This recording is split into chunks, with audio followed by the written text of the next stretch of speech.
Assalamu alaikum. Aw bisimila a ka émission manika no émission tɔgɔ ko Fakan Slam. Fakan Slam ka slam kɛ aw fakan na. Fakan Slam ye jamukan ye mun bɛ yira aw la wagati o wagati aw ka nisɔndiya kama.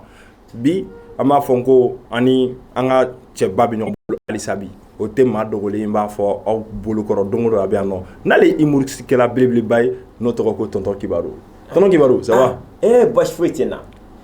Basi foyi tɛ n na fo ka na se nin waati ma. Ko ka fisa kɔni. Kojugu. Ok, bon, an seginna an ka émission kɛnɛ kan tuguni n'o tɔgɔ ko Fakan Slam. Ka slam kɛ an fa kan na. An ko ko kan ma bɔ kan na wa kan ma fisa ni kan. Kan bɛɛ ye kan. Bamanankan, sɛnɛfɔkan, miɲankakan, bɔbɔkan. Donc émission in a bɛ yan nɔ bɛɛ ka bila la. N'i ye seko ni dɔnko tigilamɔgɔ ye k'e bɛ slam de kɛ, i bɛ poyi de kɛ. I place bɛ yan nɔ. I bɛ se ka na problème fosi t'a la. Donc Tonton Kibaru, e bɛ se ka mun de fɔ la mɔgɔ ye sisan nin waati la? Ayi an kɔni an ka foli belebeleba a la remarque fa a bɛ aw ye aw mɔgɔ minnu sigilen bɛ kan ka aw ka tasaw n'aw ka fɛnw bila siw bɛɛ bila Fakan Slam lagɛli ye a maa kɔni i t'i kanuba sara sɔrɔ dɛ jɛn maa o maa kɔni ni e de kɔni ye émission in kɔni kanu kɔni tiɲɛ yɛrɛ la an tɛ sɛgɛn aw foli la an ka foli belebele bɔ ye nka yanni o bɛɛ ka ban sa a t'a to an ka baroni dɔ aw ye sa. Cɛ dɔ de tun bɛ an ka yɔrɔ la ko Burulayi kangari dara Burulayi ye sufɛ yala la ko Burulayi a kɛ Ala n'a kira kama kana to ka yala sufɛ dɛ Burulayi ko siranya tɛ cɛbakɔrɔ dan bɛ han k'ale bɛ yala hali sini anw bɛɛ kumana kamalen fɛ kamalen ko ale bɛ yala ja i mɛn'i ta la ani tura la si ma kɔrɔnti ye Burulayi de y'i to yala la sufɛ gangan fɛ su selen araba konjo ma Burulayi ye i to soforo kunna dɔrɔn ani falifima bɛn na ni Ala n'a kira cɛ maa bɛɛ tɛ falifima i ɲɛna ha Burulayi ɲɛsiw falifima kan jatigɛ kojugu fɛ Burulayi kirinna a dɛsɛra ka bouger ka bɔ a nɔ na dugu jɛra an nana kamalen ta o kamalen ɲininka ko Burulayi a kɛra cogo di an kɔni nana i sɔrɔ i jalen k'ale ni min bɛnna sɔrɔ ko ni maa tɛ filan ye ha k'ale ni musokɔrɔba dɔ de bɛnna ko yanni ale bɛ kuma musokɔrɔba fɛ ko yɛlɛmana kɛ falifima ye n ko ne fa kɔri i ma nkalon tigɛ a fɔ ni ka dɔn ko fali bɛnna sira kan sa o de la fɔra aw ka sufɛ yala dabila jɛn e nana kira cɛ ni cɛ a kɔni an tɛ taa ɲininka a yɔrɔ man jan a bɛ ɲɛgɛnɛ na mais Burulayi e mun bɛ ka lajɛ de ko don ayi o tɛ dɛ ale Burulayi mun sigilen filɛ ka lajɛ i y'a da ale la ayi i y'a da ne la ayi ko Burulayi nin tɛ ayi ale ko tɛ e bɛ sɛbɛn la ok ni tun ye Tonton Kibaru ye ale tun bɛ ka humour kɛ ka yira aw la pour que aw ka nisɔndiya kama don o don k'aw la muguri k'aw la yɛlɛ wagati bɛɛ ale bɛ yan nɔ kama Tonton Kibaru k'o taabolo bɛ cogo di bi k'o tɛ cogo la dɛ a ka fisa kojugu cɛ n'i ka nkalon tigɛ nin ne ma foyi faamu a la a dun a ko de filɛ nin ye mais e bɛ ka kuma nin bɔ min maa bi n b'o ɲininka kasa la ko anw ye cɛkɔrɔbaw de ko bɛɛ bɛ kɛ anw de sen kan hali ni kunnafoniya dɔ bɛ yɔrɔ dɔ la n'anw sen ma se yen nɔ i bɛna sɔrɔ kunnafoniya bɛna an sɔrɔ an dalen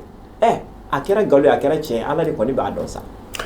ok Tonton Kibaru n'i ko ten awa an b'a fɔ don o don ko Fakan Slam ka slam kɛ anw fa kan na jamukaw ye anw fɛ yan nɔ bi rubrique caman bɛ yen nɔ i b'a kɛ i b'a fɔ invité de la semaine an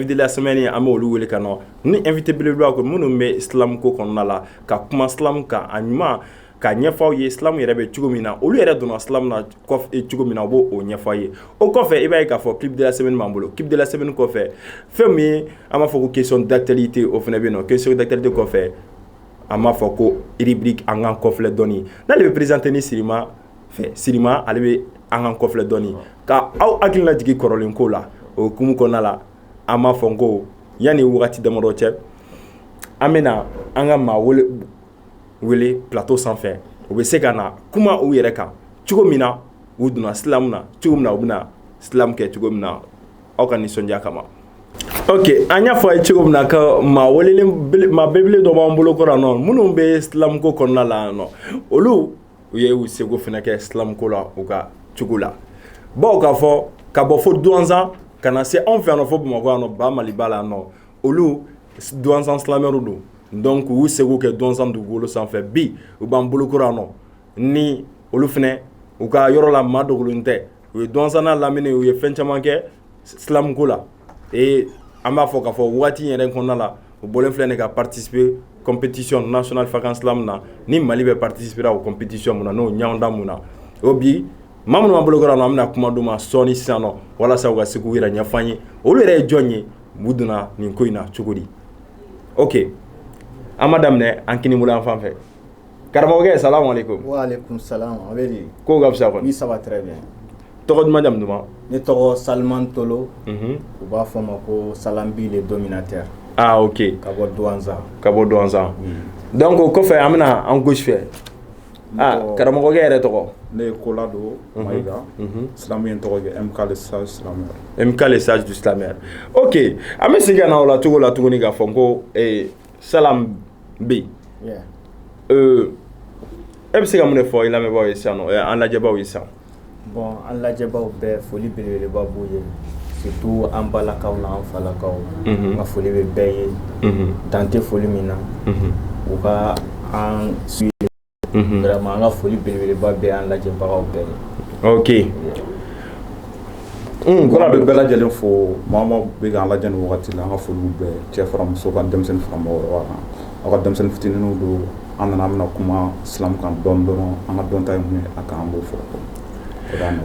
anya foye ma la dona ga fo au bisimina aka émission mani kenanga ntuguni no to ko fakan slam ka slam ke on fakana fakan slam e jamu kay mu me yirawla wati au ka ni sondia kama fakan slam e mam me de be fe ga ke partenaire ou ka ke sponsori ni jamu kayna aka no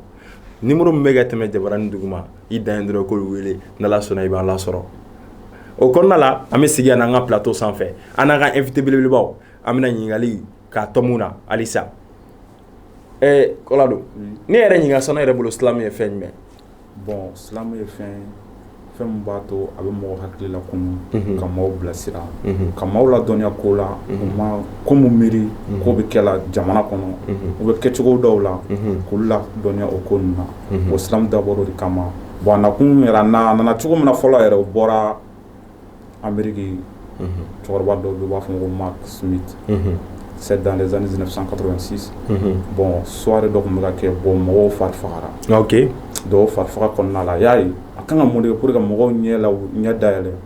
ku concentrer ko wara ga monter fatfara ni quoi OK donc la wula micro me anana poésie que islam yere na o chowa de la quoi OK donc ya islam yere c'est mot en anglais quoi OK faut claque quoi ah comme ça voilà comme ça très bien claque quoi OK on famna slami ni ere nyinga sano kala do ale bolen flene ga fo ka slam nye fo ere nyina ka slam kan fakana na fajme de bala bon ka slam ke an fakana sabla saniga mo la donya ni wali kan saniga kuma mo fe ni wali kan ni kuma na fa yere ka kana c'est à dire aba mena dusukun na hakili de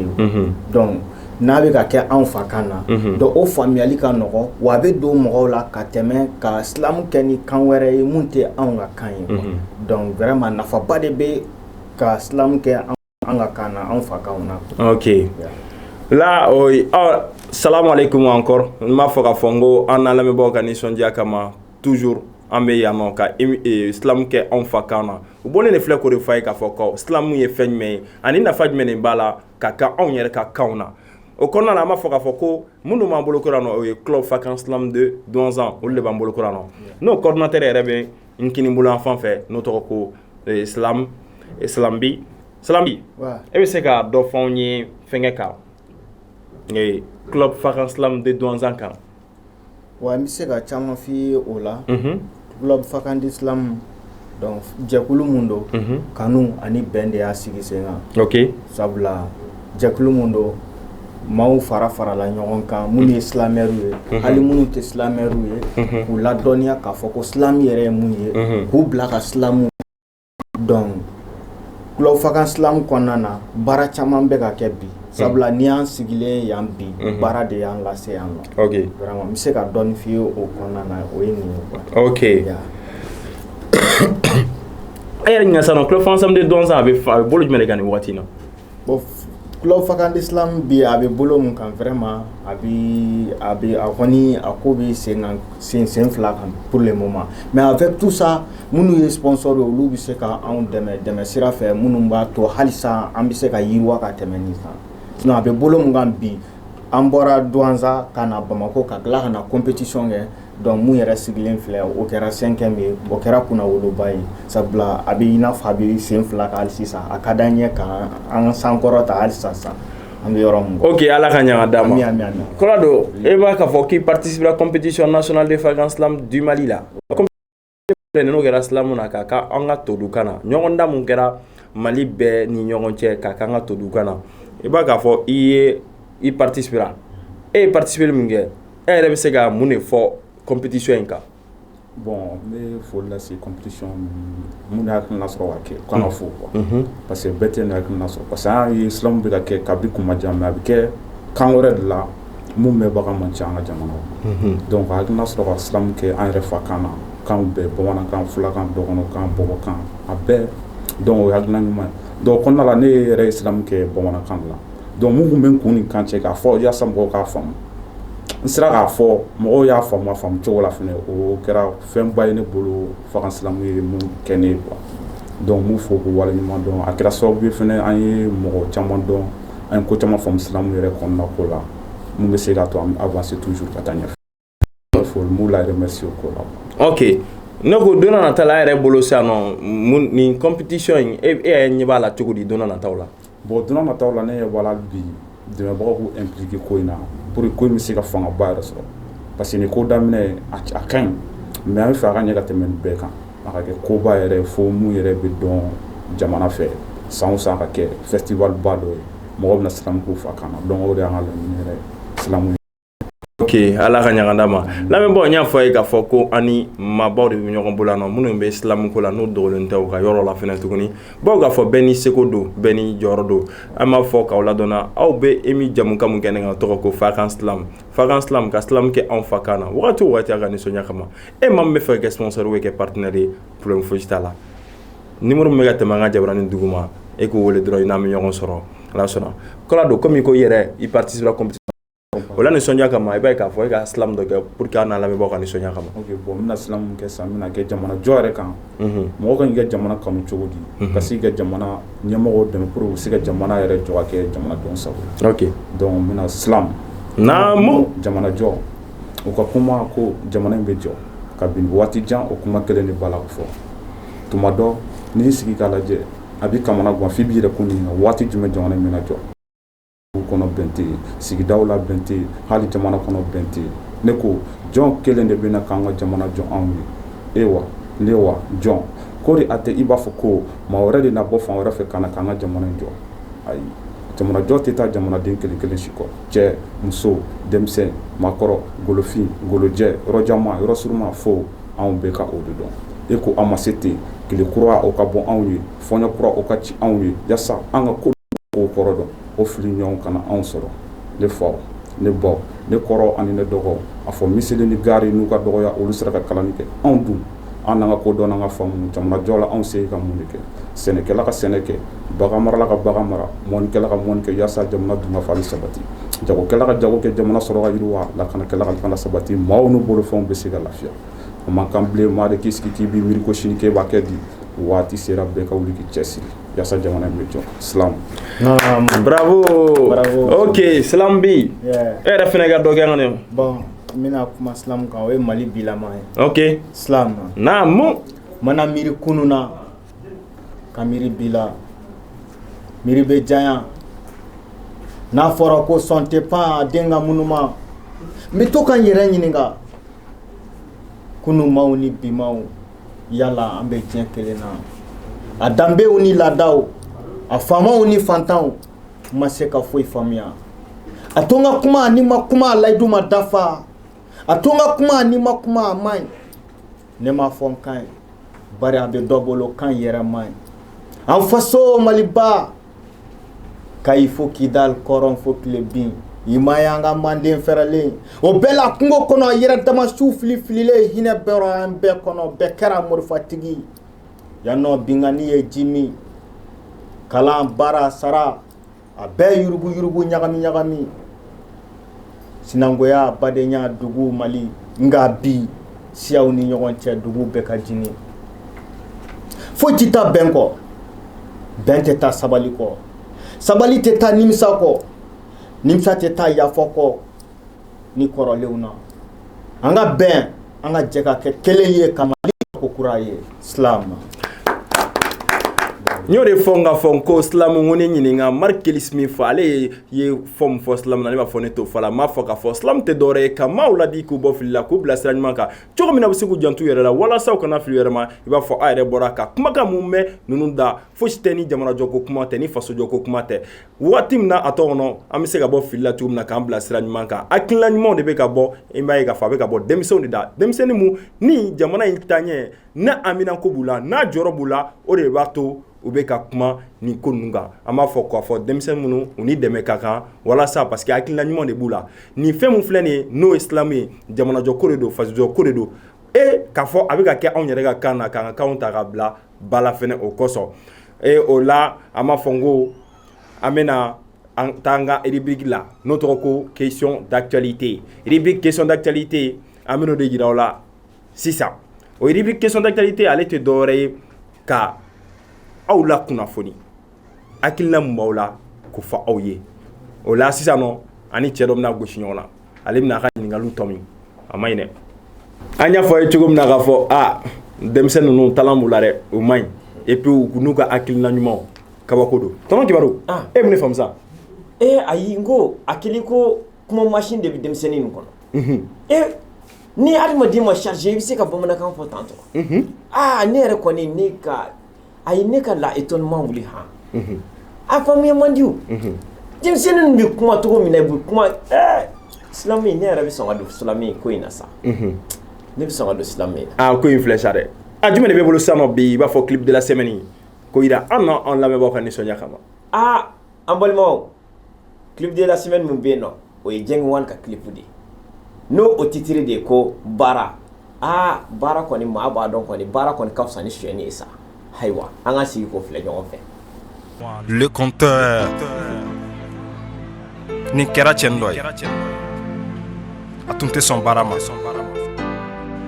da ka sunɔgɔ dɔrɔn fa ni baw kumana ma ka dɛsɛ nka a b'i yɛrɛ kɛ i b'a fɔ a bɛ fɛn bɛɛ dɔn a tɛ mɔgɔ si bonya o bɛɛ n'a ta don o don sɔgɔmada fɛ fa ni ba b'a lawuli k'a ka taa baara kɛ a bɛ bɔ a tɛ taa baarayɔrɔ a bɛ t'i sigi yirisuma dɔ kɔrɔ n'a y'i sigi o yirisuma in kɔrɔ kɔnɔnin dɔ tun bɛ kasi ne balimaw aw b'a dɔn kɔnɔnin kasi kan tun bɛ min fɔ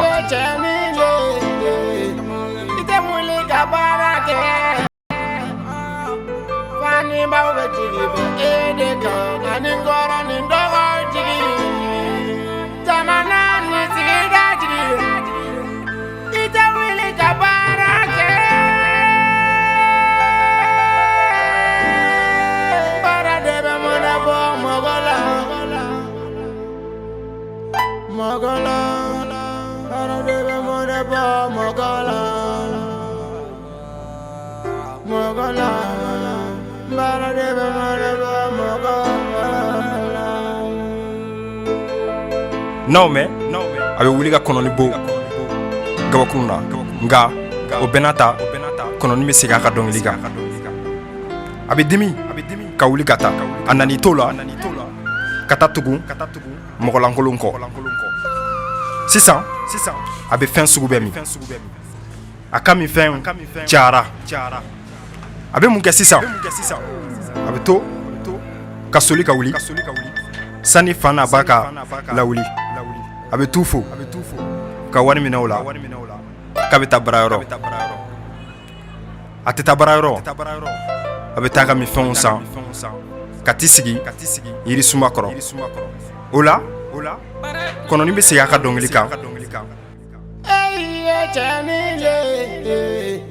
i tɛ wuli ka baara kɛ fani baw bɛ jigi e de kan ani kɔrɔ ni dɔgɔ jigi jamana ni sigida jigi i tɛ wuli ka baara kɛ baara de bɛ mɔnɛ bɔ mɔgɔ la baara de bɛ mɔnɛ bɔ mɔgɔ la baara de bɛ mɔnɛ bɔ mɔgɔ la mɔgɔ la baara de bɛ mɔnɛ bɔ mɔgɔ la n'aw mɛn a bɛ wuli ka kɔnɔnin bon o bɛɛ n'a ta kɔnɔnin b'a ka dɔnkili da a dimina ka wuli ka taa a tatɔ ani cɛkɔrɔba dɔ bɛ na cɛkɔrɔba ko n den na yan a nana cɛkɔrɔba ko k'a b'a ladi k'a ka to ka taa baara kɛ hali cɛkɔrɔba tun ka n'o fɔ a ye cɛkɔrɔba dɔgɔya ko o ta kun cɛkɔrɔba ko n den hakɛ to i kungo b'i yɛrɛ bolo a nan'i to la don dɔ la a dɛsɛra ka min fɛn sɔngɔ kɔrɔ baarakɛbali tatɔ filɛ walifɛn suɲɛ u y'a minɛ k'a siri k'a bugɔ k'a jeni hajenitɔ hinɛtɔ ko makaritɔ ko a bɛ kule a b'a fɔ a ye n bila n bɛ taa baara kɛ o wagati tɛmɛna ne kɔrɔ ne dɔgɔ an ma nin laban in baarakɛbaliya de y'a las'a ma an ka baara de ɲɔgɔn tɛ baara de bɛ mɔgɔ bɔ nɔgɔ la. La nation Djengouane, MT Mali, Bakary Dembélé, Tech Conseil, le PDG Noumbamba, Djengouane Coiffure, Van Baxi, Zolpi, Mr Soba Bahoun, David Lesage, Dama, Christine Faso.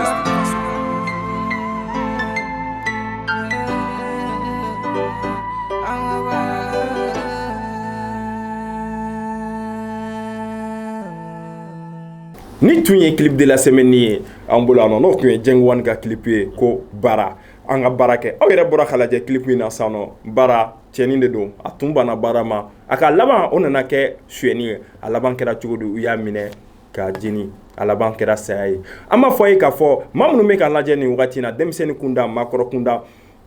an k'an ka denmisɛnninw ladi u ka baara kɛ u k'a faamu k'a fɔ ko fosi tɛ baara bɔ maninfin mana kɛ fɛn fɛn ye f'i ka kɛ baarakɛla ye fɛn fosi t'o de bɔ i b'a ye k'a fɔ baara de ɲɔgɔn tɛ baara de bɛ maninfin k'a yɛrɛ baara de b'i k'i yɛrɛ ta ye i b'a ye k'a fɔ fosi t'o bɔ baara ne b'a fɔ jamana tɛ jɔ n'a ma baara sigida tɛ jɔ n'a ma baara duw tɛ jɔ n'a ma baara fosi tɛ baara bɔ tɔnɔ kibaru e yɛrɛ i bɛ se ka mun de fɔ n na foyi kɔni tɛ baara kɔni bɔ sa n'i y'a ye k'a fɔ ko u b'a fɔ ko nunu tɛ san sɔrɔ ni juru kɔ baara dun n'i y'a ye k'a fɔ i bɛ si bon kɔnɔ a ma jɔ a yɛrɛ ma n ko baara de y'a kɛ baara tɔnɔ kɔni maa si kɔni tɛ se ka baara tɔnɔ fɔ k'a ban sa k'a nafa fana fɔ k'a ban kabiri ala ye dugukolo in dan foyi tɛ mɔnɛ bɔ ni baara tɛ fugariya kɔni aw kɔni b'a dɔn fugariya kɔni taamasiyɛn kɔni fo n'o kɔni kɛra mamuru ta kɔni sa ni ala n'a kira cɛ la ni tun ye tɔntɔn kibaru y'a fɔ cogo min na sisan nɔ an bɛna an ka rubrique kura la n'o tɔgɔ ko question d'actualité ale tɛ dɔwɛrɛ ye jumɛn ye ka ŋunuŋa kibaruya kibaruya ni ŋunuŋunukan minnu bɛ dugu kɔnɔ question d'actualité min bɛ an bolo nin sa o de ye sommet France Afrique ye farajɛ ni farafin ka sigi ka fɔ Dieng i t'i invité ɲini o ka dɔ fɔ an ɲɛ o la surtout nin ta yɛrɛ tun bɛ a tɔgɔ sifinnakaw président ma taa mais sifinnakaw de wulila ka taa a ma nɔgɔ dɛ bawo k'a fɔ kuma bɔra ni sifinnaka ninnu da k'a fɔ France président ye ni anw denmisɛnninw bɛɛ lajɛlen kun miiriya kun ye ni kumakan ninnu kun ka fɔ ni hakilina ninnu ka fɔ nka sɔɔni a n'an ka invité bɛna gosi ɲɔgɔn na pour que u ka kuma o kan siga t'o la i b'a fɔ an y'a fɔ a ye cogo min na k'a fɔ ko ɲininkali min bɔlen filɛ ka kɛ tɔntɔn kibaru fɛ an bɛ n'o tɔnki an ka maa welenenw la ne ko a yɛrɛ bɔra a bɛɛ ɲininkali mɛn sisan nɔ sisan e yɛrɛ hakilina ye jumɛn ye sommet France africaine na bon ne yɛrɛ ka hakilina ye mun ye Adam bɛ ka kuma min fɔ a bɛ ka faso jɔ kuma de fɔ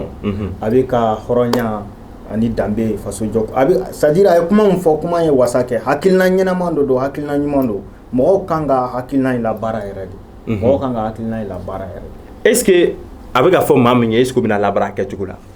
bon hali n'a ma labaara a kɛcogo la a kɔni kan ka ɲɛɲini k'a labaara a kɛcogo la sabula foyi tɛ taa ɲuman kɔ quoi ɲuman ye ɲuman ye a ka hakilina in ka ɲi kojugu hakilina ye ne yɛrɛ touché kosɛbɛ kosɛbɛ yɛrɛ. E fana bolo e bɛna mun de fɔ a tɔgɔ kɔnɔ. Ne bɛ mun sɔrɔ ka da n kɔrɔkɛ ka kuma kan o de ye mɔgɔw sɛgɛnna quoi. C'est-à-dire ka kuma dɔw de bɛ yen ko ni ba degunna a bɛ kini mɔgɔw hakili to kuma na. C'est-à-dire maliyɛnw sɛgɛnna ko dɔw bɛ an y'a faamu quoi. An tɛ se ka to o jɔnya kɔnɔ tuguni bilen parce que hakiliw bɛ ka dayɛlɛ. Hakiliw bɛ ka commencer ka ko dɔw faamu kunun ko minnu tun ma faamu ou bien mɔgɔ tun ma sɔrɔ min bɛ se k'o ko fɔ quoi. Mais bi a lajɛ denmisɛnnin sifinnakaw bugu cɛsiri k'u jɔ jamana ko la. Vraiment. Donc Adamu ye mun kɛ an bɛɛ b'a kɔ an b'a soutenir. C'est-à-dire a taara an kɔnɔ kuma de fɔ kɛnɛ in kan quoi. Donc an b'a ɲini président français a k'a faamu a k'a dɔn maliyɛnw bɛ degun na donc an fɛnɛ an ye ko dɔ faamu sisan an tɛna to jɔnya in na bilen quoi. Donc a bankuma sera il est temps conscience ka éveiller yasa an bɛ se k'an yɛrɛ sɔrɔ quoi. Sinon an sɛgɛnna trop an bɛ Adamu fo chapeau a ye. Ok, ni tun ye u ka hakilina ye k'a fɔ ko jamana in a tɛ se ka jɔ k'a fɔ ni cɛ ma fɔ et puis maa minnu bɛ nɔ dugumala la hakilinaw ka essayer ka an hakilinaw siri bawo k'a fɔ fɔlɔ la jɔlɔkɔ de tun bɛ minɛ ka don anw masaw bolo la kɔfɛ nka bi a bɛna fɔ jɔlɔkɔ de bɛ anw hakili la an b'a ye k'a fɔ ni maa i sera ka maa min hakilina minɛ o tigilamɔgɔ bɔ man di i bolo bawo k'a fɔ hali n'i y'a tɛgɛ minɛ cogo o cogo la ni tɛgɛ in ni jɔlɔkɔ don a bɛ se ka jɔlɔkɔ tigɛ ka boli mais ni hakilina minɛ la o tɛ se ka boli mais a faamuna k'a fɔ ko sifinnaka ninnu k'u y'a faamu ko kuma hakilima ninnu ni ko jɔnya juru o tile o banna Mali ye Mali ta ye malidenw de ta ye faso tɛ jɔ ni fasodenw yɛrɛ tɛ wa a tɛ jɔ fɔ anw yɛrɛ ka kuma an ka ni sago fɔ mun kan ka kɛ an ka faso ye mun tɛ bɛn a ma f'an k'o fɔ n'o o bɔra sifinnakaw da ne bolo o ye kunmɛnba bawo k'a fɔ o sifinnaka kelenw de bɛ jamana in b'o olu de bolo bi n'i y'a jateminɛ président m'an bolokɔrɔ bi sifin don et jamana in bɛ ka gérer sifinw de fɛ bi et sifinw de taara nin yɔrɔ in na bi ka taa nin kumakan in fɔ Mali dɔrɔn tɛ farafinna bɛɛ i b'a ye k'a fɔ maa taara sifinnaka fɛn fɛn taara u y'a jira k'a fɔ u ye tiɲɛ kuma de fɔ bawo k'a fɔ ko kun tɛ di kuntigi kɔ jamana siniɲɛsigi ye sifinnakaw de ta ye ni sifinnakaw kumana nin ko la o b'a jira k'a fɔ k'o ye ko sɛbɛlama ye o ye ko kalalama ye an b'a fɔ k'a fɔ ko Ala ka an ka jamana Ala k'a bɔ bolo la insécurité min bɛ yen nɔ Ala k'a ban pewu yarabi Ala ka jamana in segin a yɛrɛ ma o kɔnɔna la sisan nɔ an bɛ segin yan nɔ tuguni an bɛna plateau sanfɛ comme émission tɔgɔ Fakan Slam ka slam kɛ anw fakanw na maa minnu bɛ fɛ ka kɛ ni jamukan in partenaire ou sponsor ye a ka nɔgɔn numéro min bɛ tɛmɛ a ka jabaranin dugu ma o wele dɔrɔn i b'an lasɔrɔ o la an bɛ segin an ka plateau sanfɛ an ka maa wele la an b'a fɔ kɔla don ale ka slam dɔ kɛ an n'a lamɛnbaaw ka nisɔndiya kama. Ok bon n bɛna slam mun san o ye an yɛrɛ ka indépendance an ka yɛrɛmahɔrɔnya. Yɛrɛmahɔrɔnya ok. Yɛrɛmahɔrɔnya san 60 ani kɔ yɛrɛmahɔrɔnya o bɛɛ n'a ta anw ma se ka an yɛrɛ bɔ a bɛ i ko anw hɔrɔnyara farikolo la nka hakiliw bɛ jɔnya la bari anw ma se k'an ta fan kelen dɔn fanga ni yɛlɛma janfa ni siriko caman waati bɛɛ anw ni segin kɔ san 60 ani kɔ o bɛɛ la dekun bɛ anw kan kɔngɔ ni minɔgɔ bɛ anw na bana jugu ni kɛlɛ jugu bɛ anw kan yuruguyurugu ni ɲɔgɔn tɔn ye datigi kɛ anw na foroba nafolo dunni ma kɛ anw ta n'a ye nataba ye anw jɔ an yɔrɔ la ka anw fili an yɛrɛ kuma san 60 ani kɔ marakɛbaw dɛsɛra marakɛ ko ɲuman na dugu kɔnɔ hali jamana kɔnɔ ko ni fɔɲɔba wulila bɛɛ tɛgɛ b'i kunna donni na tɛgɛ t'anw tora o gɔngɔ la ko n'a ma ɲɛ yɛrɛkun sɔrɔ o man dɔgɔn sɔrɔ la i m'a dɔn anw taabolo falenna an ka hɔrɔnya n'an ka danbe lafura minnu y'an jigiw ye olu m'a ɲɛ anw ye anw yɛrɛ m'a ɲɛ anw yɛrɛ maa si den m'a kɛ anw na anw de y'a kɛ anw yɛrɛ la o bɛɛ la anw bɛ ɲɔgɔn jalaki la ka sɔrɔ an bɛɛ nɔ b'a la san 60 ani kɔ laɲinikɛbaw ni laɲini caman a waliyabaw ni kamana gan layidu taliw si ma dafa kɔmɔ na ni kan min a ma tila n'o ka ɲi musow k'u ka hakɛ bɔ segu ma dɛmɛ baara ma d'u ma tugudamaw ko lakana olu ka baganw bɛɛ gɛnna olu bolo banna maa caman fagara dugumaw jɛnsɛra lakanabaliya ɲɔgɔn la san 60 ani kɔ kiri ni tigɛ ko juguya ka jo di jalakitigi ma ka jalaki di jotigi ma ka foroba nafolo dunbaw to u yɛrɛ kun ma ka fɔ ɲɔgɔn ko dɔ an ye dama ni ɲɔgɔn cɛ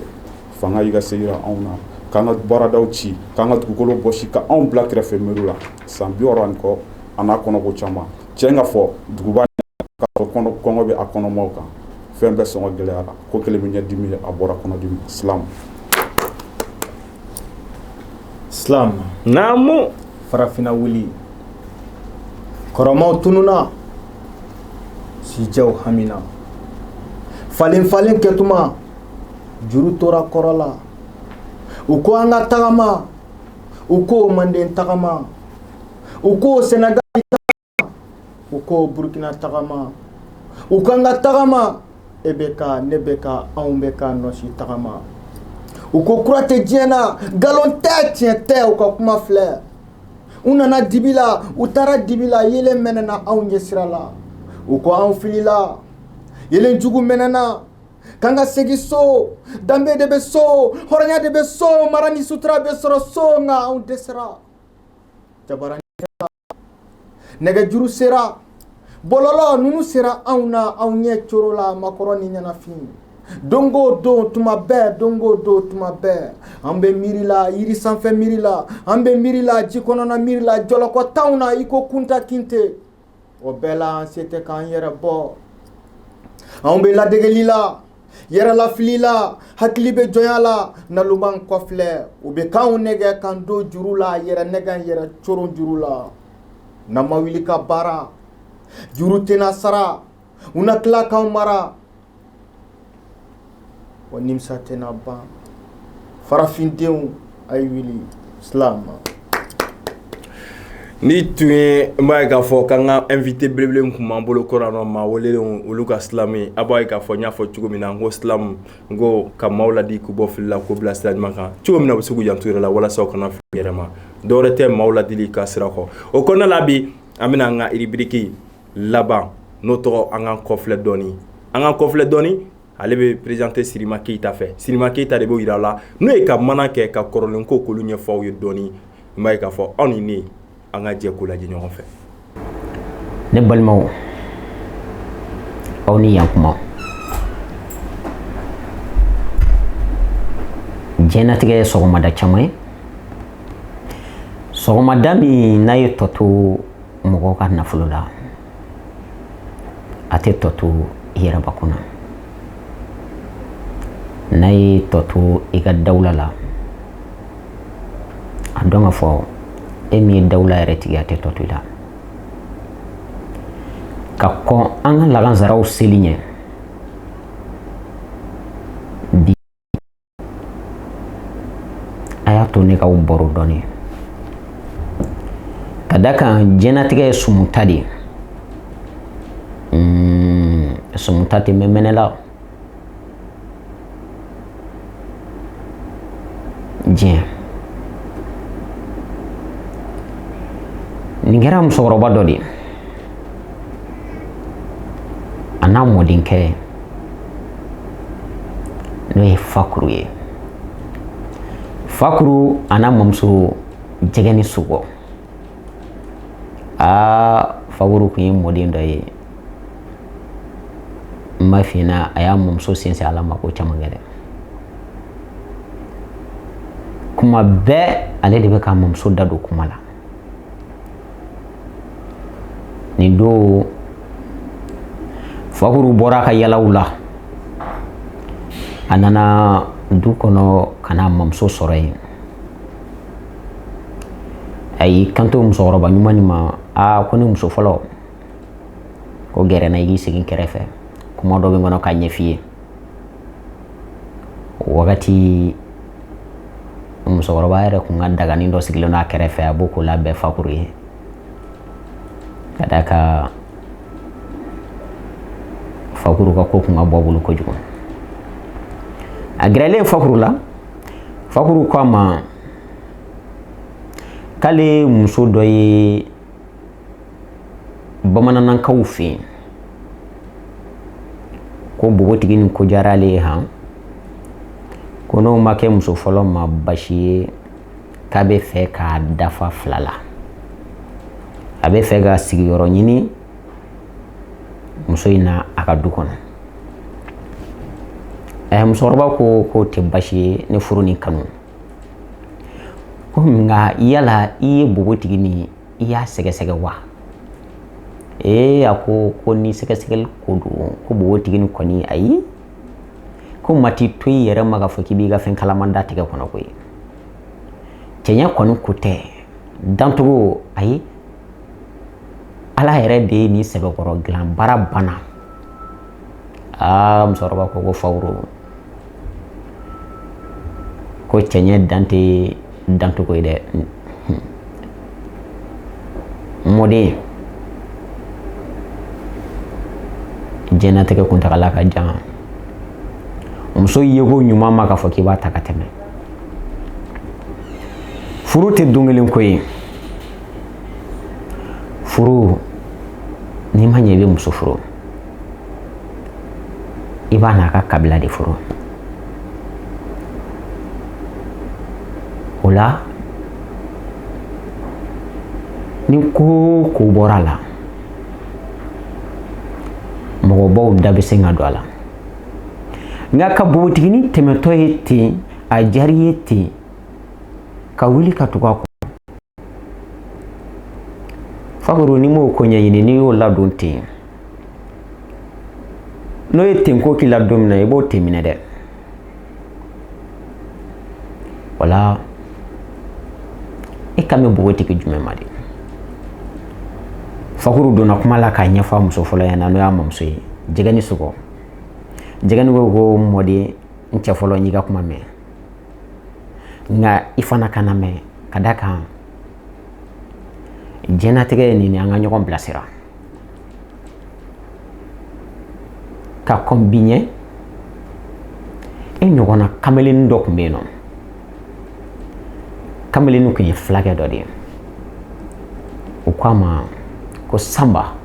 gɛrɛ lajɔ Samba tun ye kamalen cɛɲi ye a wagati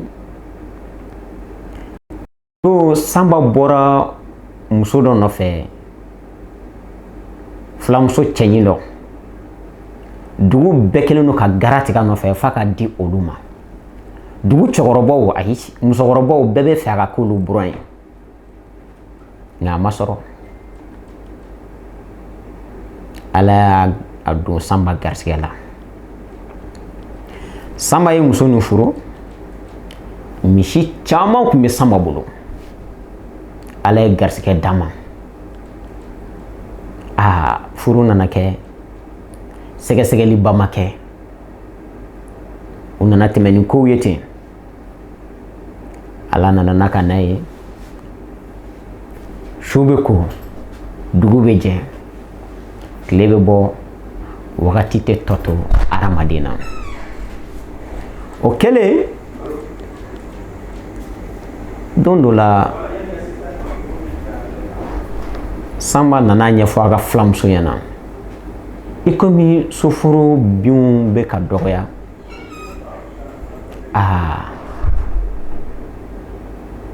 k'ale bɛna lajɛ ka bugudanin dɔ ɲini ba kɔfɛ ni tun ye rubrique an kan kɔfilɛ dɔɔnin n'o kun présidentela Sirima Keyita fɛ n b'a ye k'a fɔ a ko ɲinɛnw a bɔra ka lajɛ sisan nɔ mana ninnu ma nɔgɔn dɛ a ma nɔgɔn yɛrɛ a yɛrɛ ye fɛn jumɛn de faamu la sisan bon a bɛ inspiration di ok a bɛ inspiration di ok a bi mɔgɔ dɛmɛ a ka baaraw la ok bon mana yɛrɛ dabɔra ka mɔgɔ hakili la kunu kunu i kun tɛ yen k'a ɲɛf'i k'a dɔn mun kɛra kunu donc mana dabɔra kama an bɛ Sirima Keyita fo a ka baara cɛ ɲina ok sɔɔni an ka kulu bɛna se cɛncɛn ma aw ka kumakan laban ye jumɛn de k'o fɔ an ye bon kuma tɛ ban aw bolo mais an bɛ bi ta ɲɔngiri ni kuma min ye o de an b'a filɛbagaw fo toujours ka e yɛrɛ fo e min kɛra sababu ɲuman ye k'an se plateau yi an ka foli belebele bi ye ka Énergie TV yɛrɛ baarakɛla bɛɛ lajɛlen fo sanfɛ fo duguma an bolo b'an kɔw bɛɛ donc an b'a ɲini mɔgɔ fɛ toujours an mago bɛ dɛmɛ la dɛmɛ bɛɛ tɛ k'i bolo don jufa kɔnɔ k'a di mɔgɔ ma a bɛ se ka mɔgɔ sɔn hakili ɲuman na a bɛ se ka baara kɛ sira ɲuman kan cogo min donc an bɛ dɛmɛ sugu bɛɛ fɛ donc an bɛ Bamakɔ yan fɔlɔ mais an bɔra Douentza ka na donc an bɛ yan fɔlɔ ok ne ka kuma laban ye mun ye an b'a an bangebaw fɔ ani an wolofaw donc n'a tɛmɛn'o la n bɛ e yɛrɛ Dieng fo e de kɛra sababu ye an sera ka se nin plateau la n bɛ Faka Silamu club a fan bɛɛ Mali fan bɛɛ n b'o fo n bɛ Énergie TV mɔgɔw fo bon hakilina ye min ye halisa an mago bɛ dɛmɛ na n ka collègue bɔra k'a fɔ cogoya min na dɛmɛ dan tɛ k'i tɛgɛ don i poche kɔnɔ ka bɔ hakilina ɲuman bɛ se ka dɛmɛ kɛ bilali sirali fɛn caman fɛn mun ka seko ye dɛmɛ ye ni émission na vraiment a ka d'an ye kosɛbɛ ani Douentza ka fɛn mun bɛ k'an filɛ Nord bɛɛ n ka foli b'u bɛɛ ye ani Kobakɛ Gang Forever Ok, ni tun ye an ka maa wolonw ka kumakan ye mais voilà sɔɔni an ka kulu bɛna se cɛ. Ok, ni tun ye an ka maa wolonw ka kumakan laban ye k'a ɲɛfɔ aw ye n'o ye foli baden ye ko d'aw ma. An b'a ye k'a fɔ denmisɛnninw don talent b'u la, bɛɛ mago bɛ dɛmɛ la. An b'a ye k'a fɔ i y'a fɔ cogo min na ko dɛmɛ dan dɔrɔn tɛ i k'i bolo don i poche kɔnɔ ka fɛn di. Hakilina ɲuman ani kibaruya ɲuman e minnu bɛ fɛ k'an lasɔrɔ nin wagati in na o tɛ problème t'a la. Numéro min bɛ ka tɛmɛ an ka jabaranin dugu ma i b'o wele dɔrɔn lasɔnna i b'an lasɔrɔ. O kɔfɛ tɔnɔ kibaru e yɛrɛ bɔra ka denmisɛnnin ninnu ka kow la e yɛrɛ bɛ se ka mun de fɔ sisan? Ayi o denmisɛnnin kɔni an ka foli kɔni b'u ye sa nka ni u ko k'u mago bɛ dɛmɛ na aw kana ɲinɛ ne aw se kɛra min ye a y'u dɛmɛ n'u ye han bari maanifin kɔni i ni dɛmɛ ka kan dɛ hali n'i kɛra la millionnaire i mago bɛ dɛmɛ na tɔnɔ kibaru na ka français ninnu la millionnaire hali ni diɲɛ nafolo bɛɛ b'i bolo i mago bɛ dɛmɛ na dɛ bari ni maa t'i bolo k'i ladi i bɛ kɛ kunfɛmaa ye han